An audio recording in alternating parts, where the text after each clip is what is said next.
The state budget remains in flux. The push is now on to keep ferries afloat here in Connecticut. As News 8's Ken Pierce tells us, they could be on the chopping block. This is one of the oldest continually operating ferries in America, but some worry that because of the state budget problems, it's not going to be operating for much longer.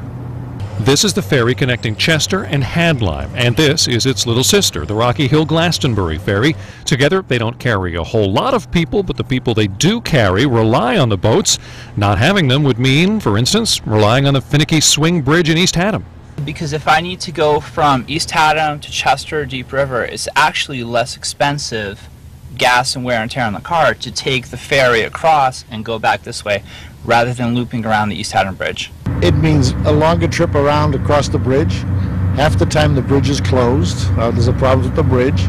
But since labor concessions fell through, Governor Malloy says he needs to lay off thousands of state workers to balance the budget. Ferry riders are worried the legislature will give the governor the green light for layoffs, and he'll decide those layoffs should include the 10 DOT workers who run the two ferries. Supporters of the Chester-Hadlyme ferry are meeting tonight to discuss how to fight to keep the boats. They say the ferries don't cost much because they're run by full-time DOT employees who plow snow in the winter and run the ferries April through November. Plus, with construction now shutting down half the Aragoni Bridge in Middletown, there's even more need for the ferry boats. And they don't just carry commuters and sightseers, they frequently carry first responders in emergencies, too. The paramedics use it, the ambulance uses it, and it's just a shame that for whatever reason they can't get together and solve the problems that we have in the state.